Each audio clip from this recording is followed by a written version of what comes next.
नमस्कार।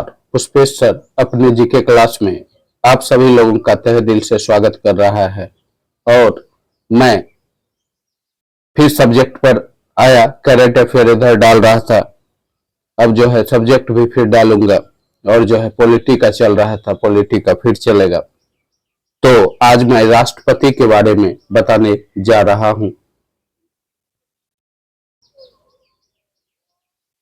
इसमें जो है आपका जो है करंट अफेयर के साथ पॉलिटी का सब्जेक्ट भी अब आगे बढ़ाऊंगा। राष्ट्रपति, इसके बारे में आज मैं जानूंगा।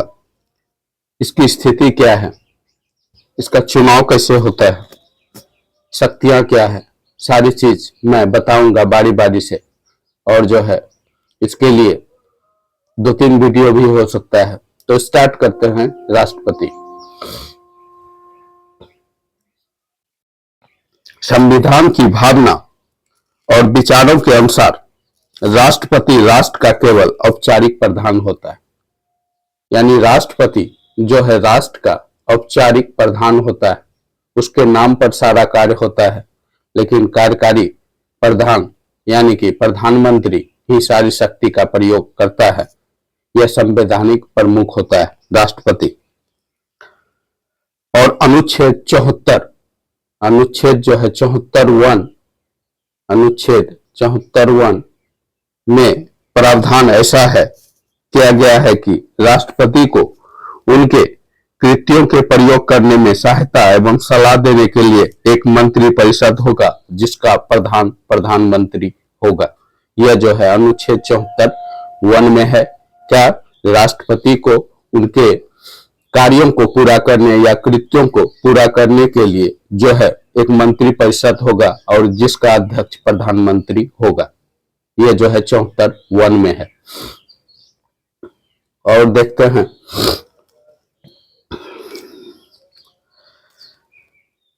प्रारंभ में यह अर्थ लगाया जाता था कि राष्ट्रपति मंत्रिपरिषद की सलाह मानने के लिए बाध्य नहीं है और वह अपने विवेक से संविधान के प्रावधानों के अनुसार अपने कृत्यों का निर्वहन कर सकता है। इसी कारण प्रथम प्रधानमंत्री जवाहरलाल नेहरू एवं प्रथम राष्ट्रपति डॉक्टर राजेंद्र प्रसाद के बीच हिंदू कोड विधेयक को लेकर विवाद हुआ था, क्योंकि इसमें राष्ट्रपति समझते थे कि संवैधानिक अधिकार उसको मिला हुआ है और जो है वह शक्ति के प्रयोग करने के लिए भी कुछ मामले में स्वतंत्र है। लेकिन यह जो है इसके चलते पहला प्रधानमंत्री पंडित जवाहरलाल नेहरू और राष्ट्रपति डॉक्टर राजेंद्र प्रसाद के बीच जो है विवाद हुआ और वह विवाद Hindu code bill, Hindu code विधेयक को लेके हुआ था। हिंदू कोड विधेयक को लेके यह विवाद हुआ था। और जो है इसी कारण तथा भारत और चीन संबंध जैसे मामलों में काफी मतभेद रहा।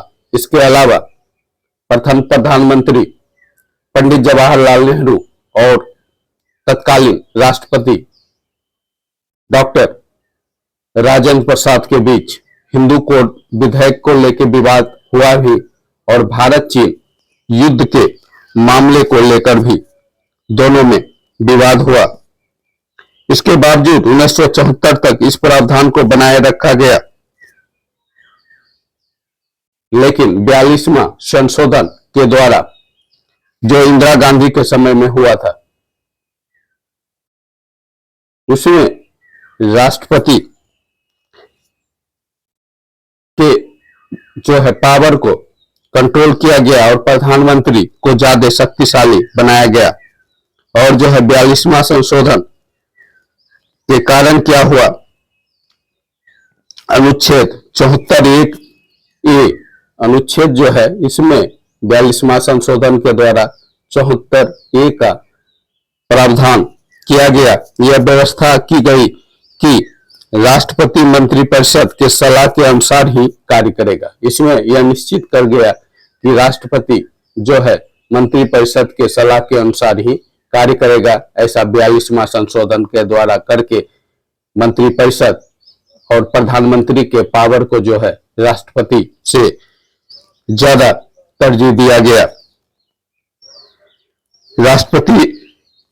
इस प्रकार राष्ट्रपति को मंत्रिपरिषद के सलाह के अनुसार कार्य करने के लिए बाध्य कर दिया गया। किंतु 44वां संविधान संशोधन के अनुसार 74(1) में यह व्यवस्था की गई कि राष्ट्रपति को मंत्रिपरिषद द्वारा कोई सलाह दी जाती है तो वह मंत्रिपरिषद को दी गई सलाह पर पुनः विचार करने के लिए कह सकता है। तो 42वां संशोधन तक था, पुनर्विचार की प्रावधान बात नहीं थी, यानी कि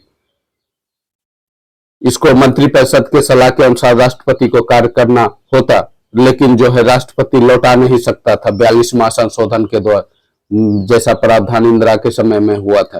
कोई भी जो है एक बार यदि सलाह दे दिया मंत्रिपरिषद तो उसको राष्ट्रपति को जो है उसी के अनुसार कार्य करना पड़ता था। लेकिन आपका जो है 44वां संशोधन के द्वारा 44 में जो जनता पार्टी की सरकार थी, संशोधन में जो है फिर चेंज किया गया और चेंज करके यह प्रावधान किया गया कि राष्ट्रपति मंत्रिपरिषद के सलाह को पुनर्विचार के लिए जो है फिर वापस उसके पास भेज सकता है। तो पुनर्विचार का प्रावधान जो है आपका 44वें संशोधन के द्वारा किया गया, यानी पुनर्विचार का प्रावधान इसमें किया गया 44वें संशोधन के द्वारा, यानी राष्ट्रपति के ताकत को जो है थोड़ा सा बढ़ाया गया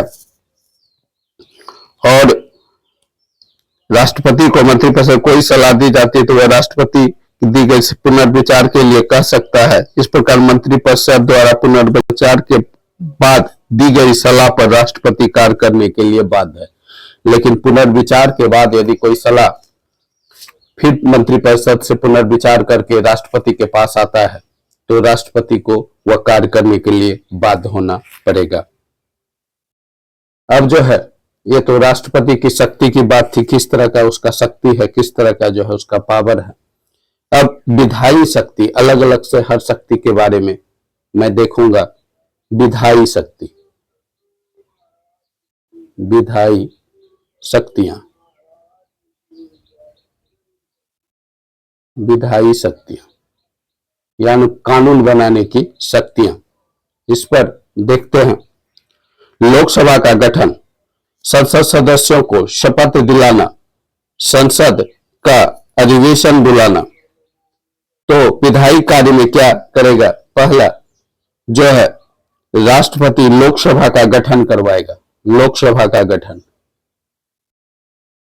यानी प्रधानमंत्री को शपथ दिलाएगा, उसके बाद मंत्रिपरिषद के सदस्यों को इस तरह से लोकसभा का गठन जो है राष्ट्रपति करेगा।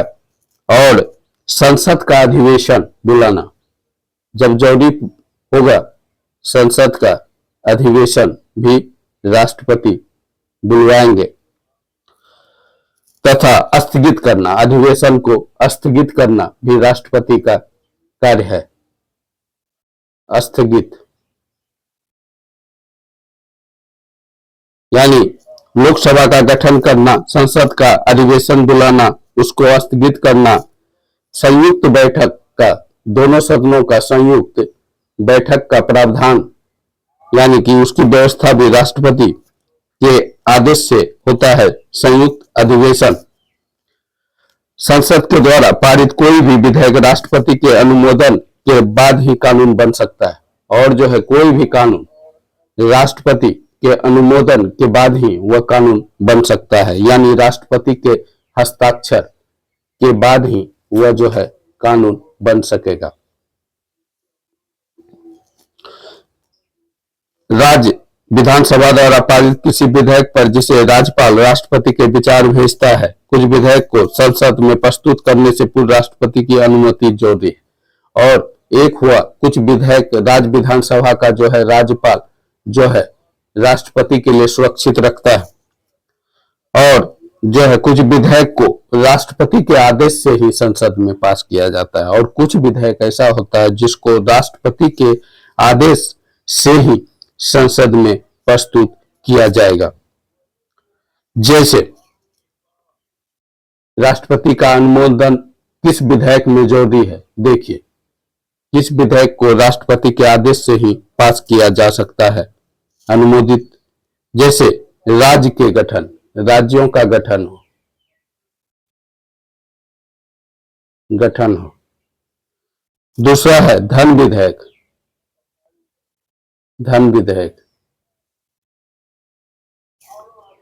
आदि और सारी कुछ विधेयक हैं जो राष्ट्रपति की अनुमति से ही प्रस्तुत किया जाता है। राष्ट्रपति बजट, अनुदान मांग, सीएजी की रिपोर्ट, बिल, वित्त आयोग की report, UPSC, SC ST commission की रिपोर्ट सदन में प्रस्तुत करता है। इसके अलावा राष्ट्रपति जो है सदन में जो प्रस्तुत करता है वह है अनुदान मांग, जिस पर मतदान होता है, अनुदान मांग, राष्ट्रपति ही जो है इसको प्रस्तुत करता है। केक की रिपोर्ट, वित्त आयोग की रिपोर्ट, एससी एसटी आयोग कमीशन की रिपोर्ट, ये सब जो है सदन में राष्ट्रपति के आदेश से ही पास किया जाता है। यह राष्ट्रपति की विधायी शक्ति था। दूसरा, नियुक्ति संबंधी अधिकार, राष्ट्रपति को जो है नियुक्ति संबंधी अधिकार भी होता है। नियुक्ति संबंधी अधिकार, पीएम की नियुक्ति हो, नियुक्ति में देखिए पीएम की नियुक्ति राष्ट्रपति करता है। उसकी सलाह पर अन्य मंत्रिपरिषद के सदस्यों की नियुक्ति होता है। पहले प्रधानमंत्री, तब उसकी सलाह पर मंत्रिपरिषद के सदस्यों की नियुक्ति, यानी मंत्रिपरिषद का गठन राष्ट्रपति ही करता है। सारी नियुक्ति उससे रिलेटेड, यानी मंत्रियों को शपथ दिलाना और प्रधानमंत्री को शपथ दिलाना राष्ट्रपति का कार्य है। और जो है राज्यपाल की नियुक्ति, राज्यपाल की नियुक्ति भी राष्ट्रपति करता है। उच्चतम न्यायालय तथा उच्च न्यायालय के मुख्य न्यायाधीश की नियुक्ति, अन्य न्यायाधीश, मुख्य चुनाव आयोग के, यूपीएससी के सदस्य, अध्यक्ष आदि का नियुक्ति जो है राष्ट्रपति ही करते हैं। उपरोक्त शक्तियों में कुछ को संसद की स्वीकृति एवं कुछ को मंत्रिपरिषद की सलाह पर पदमुक्त करता है, कुछ को जो है पदमुक्त संसद की सलाह पर भी करता है। अब वित्तीय शक्तियां देखिए, राष्ट्रपति की वित्तीय शक्तियां, धन संबंधी शक्तियां देखिए। इसमें क्या है, राष्ट्रपति वित्त मंत्री के माध्यम से संसद में बजट प्रस्तुत करता है। वित्तीय शक्ति में वित्त मंत्री के माध्यम से क्या होता है कि बजट जो है संसद में जो है राष्ट्रपति जो है पेश जो है उसके माध्यम से राष्ट्रपति पेश करवाता है, प्रस्तुत करवाता है। उसके अनुमति के बगैर कोई भी धन विधेयक लोकसभा में प्रस्तुत नहीं किया जा सकता है। और धन विधेयक जो है यह राष्ट्रपति के आदेश से ही प्रस्तुत होता है, यानी कि वित्त विधेयक भी जो है राष्ट्रपति के आदेश से प्रस्तुत होता है। और वित्त आयोग का आकस्मिक निधि से व्यय हेतु अनुमति, और जो है आकस्मिक निधि से धन खर्च की अनुमति भी जो है राष्ट्रपति के आदेश से ही होता है।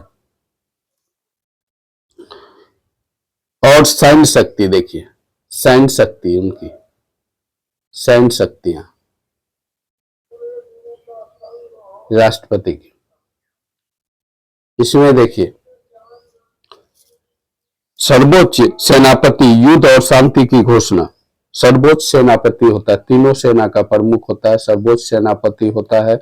युद्ध एवं शांति की घोषणा जो है राष्ट्रपति के आदेश से होता है। और तीनों सेना का प्रमुख होता है, कहां युद्ध होगा इसकी घोषणा राष्ट्रपति करेगा। अब कूटनीतिक शक्तियां,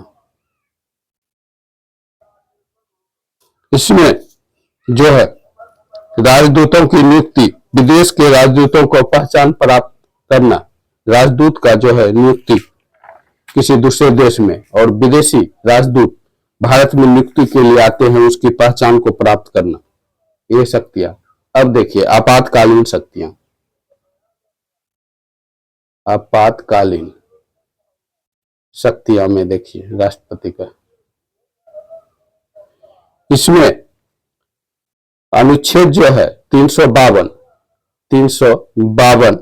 युद्ध, बायाक्रमण, सशस्त्र विद्रोह या उनकी संभावना की स्थिति में पूरे देश या देश के कुछ भागों में आपातकाल की घोषणा, यानी कि 352 के तहत आपातकाल, अनुच्छेद जो है 352 के तहत आपातकाल यानी राष्ट्रीय आपात की घोषणा ऐसा होता है सशस्त्र विद्रोह देश में हो, युद्ध की स्थिति हो जाए, दूसरे देश भारत पर हमला कर दे, वैसी स्थिति में। दूसरा आपातकाल की घोषणा राज्य में संवैधानिक तंत्र के विफल होने की स्थिति में, अनुच्छेद जो है 356 में, वह था 352 पहला या 356। राज्य में संवैधानिक विफलता की स्थिति में राष्ट्रपति शासन लागू होता है, जैसे कि बिहार में लागू हुआ था पहले राष्ट्रपति शासन, वह जो है बूटा सिंह के समय में, वह भी जो है कानूनी स्थिति जो है बिहार की बिगड़ चुकी थी, वैसी स्थिति में हुआ था। तो यह हुआ राज्य में जो है राष्ट्रपति शासन, जो है राज्य में संवैधानिक तंत्र की विफलता की स्थिति में। और तीसरा है अनुच्छेद 360, इसमें जो है वित्तीय आपात, देश में आर्थिक संकट आ गया हो, वैसी स्थिति में वित्तीय आपातकाल की घोषणा राष्ट्रपति 360 के तहत करते हैं। और जो है वैसी स्थिति में सरकारी कर्मचारियों के वेतन में, सरकार के खर्च में कटौती की जाती है। अब न्यायपालिका संबंधी शक्तियां, न्यायपालिका संबंधी शक्तियां देखिए, न्यायपालिका संबंधी शक्तियां, इसमें देखिए, तो इसका न्यायपालिका संबंधी शक्तियां देखिए राष्ट्रपति का, इसमें अनुच्छेद जो है 72, इसके तहत जो है सेना न्यायालय द्वारा दिए गए दंडादेश या अन्य न्यायालय द्वारा दिए गए दंडादेश को कम या बड़ा कर सकता है, यानी किसी को मृत्यु दंड दिया हो तो ऐसी स्थिति में कम कर सकता है किसी तरह का दंड, सेना के न्यायालय द्वारा या सामान्य न्यायालय द्वारा दिया गया हो तो दंड के आदेश को कम या अधिक कर सकते हैं। अनुच्छेद 72 के तहत राष्ट्रपति का यह न्यायिक शक्ति है। और दूसरा इस संदर्भ में अनुच्छेद जो है 143, इसके तहत क्या है, राष्ट्रपति किसी राष्ट्रीय महत्व के मुद्दे पर उच्चतम न्यायालय से राय मांग सकता है, लेकिन दी गई राय को मानने के लिए वह बाध्य नहीं है। यानी उच्चतम न्यायालय से राष्ट्रीय महत्व का कोई मुद्दा हो तो उससे राय मांग सकता है, लेकिन उसको मानने के लिए जो है राष्ट्रपति बाध्य नहीं है। अब देखिए वीटो संबंधी शक्तियां, राष्ट्रपति का वीटो शक्तियां, इसमें देखिए संघ की कार्यपालिका शक्ति राष्ट्रपति में निहित है, किंतु उन कार्यों में सलाह और सहायता देने के लिए मंत्रिपरिषद की व्यवस्था की गई है। कुछ विशेष परिस्थितियों में को छोड़कर मंत्रिपरिषद की सलाह मानने के लिए राष्ट्रपति बाध्य है। कुछ विशेष परिस्थितियों में जब राष्ट्रपति मंत्रिपरिषद की सलाह मानने से इनकार कर देता है, निलंबित कर देता है या कोई निर्णय नहीं देता है, तो उस स्थिति में राष्ट्रपति के वीटो अधिकार के नाम से जाना जाता है। यह मुख्यतः 3 प्रकार का होता है। कभी कभी राष्ट्रपति जो है मंत्रिपरिषद के सलाह के अनुसार कार्य करता है, लेकिन कभी कभी राष्ट्रपति जो है उनकी सलाह के अनुसार कार्य करने से जो है मना कर देता है, वही जो है राष्ट्रपति का जो है वीटो शक्ति होता है। और यह वीटो जो है आपका 3 प्रकार का होता है। वीटो जो है, वीटो शक्तियां राष्ट्रपति का 3 प्रकार का होता है। 3 टाइप्स। एक होता है आपका पहला जो है पूर्ण वीटो, यह हुआ पूर्ण, कंप्लीट पूर्ण वीटो, ठीक है। और दूसरा पूर्ण वीटो में देखिए, संसद द्वारा सामूहिक रूप से पारित विधेयक पर यदि राष्ट्रपति की अनुमति मिलने के पूर्व ही मंत्रिपरिषद का विघटन हो जाता है तो अगला मंत्रिपरिषद इसे वीटो करने की सलाह देता है तो उसे पूर्ण वीटो कहा जाता है। यानी वीटो शक्ति का प्रयोग किया राष्ट्रपति ने, रोका कोई विधेयक को और मंत्रिपरिषद का विघटन हो गया, वैसी स्थिति में दूसरा मंत्रिपरिषद आता है और वह जो है इस कानून को जो है पूर्ण वीटो करने का सलाह देता है कि इसको वीटो ही कर दीजिए, तो वह पूर्ण वीटो कहलाता है। वह कानून, वह जो है जो नया कानून बनने वाला था वह जो है समाप्त हो जाता है और यह नया विधेयक वह समाप्त हो जाता है। दूसरा है निलंबनकारी वीटो। निलंबनकारी वीटो, निलंबनकारी वीटो, इसमें देखिए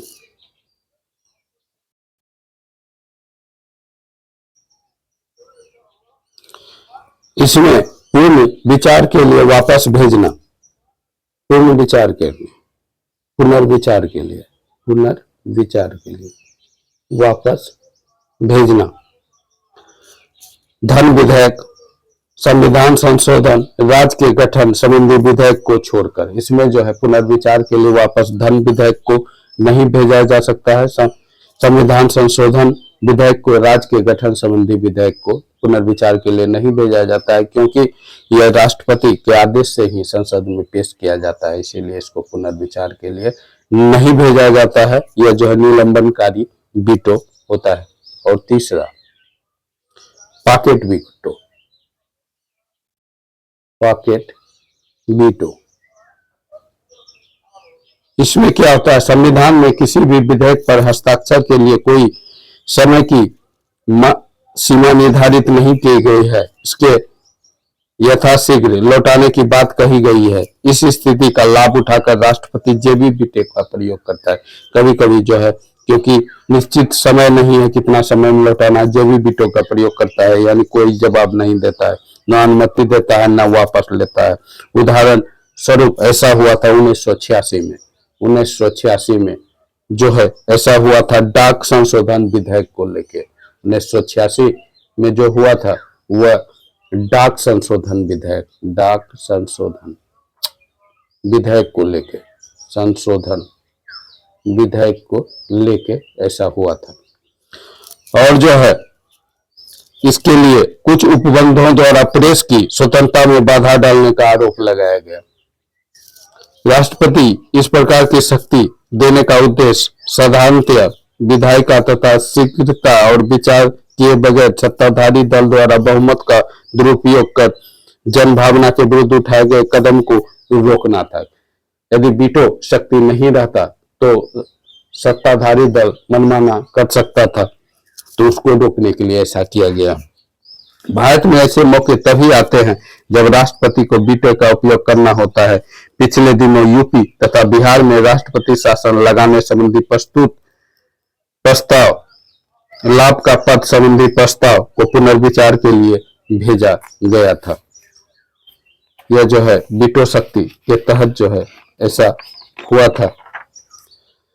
अब जो है यहीं तक राष्ट्रपति की शक्ति पर आज बात हुआ। अब कल जो है महाभियोग पर जो है नेक्स्ट वीडियो बनाऊंगा। यह जो है राष्ट्रपति की शक्तियां पर था। ओके गाइस, वीडियो कैसा लगा जरूर बताइएगा। वीडियो अच्छा है वीडियो को लाइक करें, चैनल को सब्सक्राइब करें। इस संबंध में कोई कमेंट हो कमेंट अवश्य करें। ओके, और सुधार की कोई गुंजाइश है इस पर भी बात करें। Okay, bye.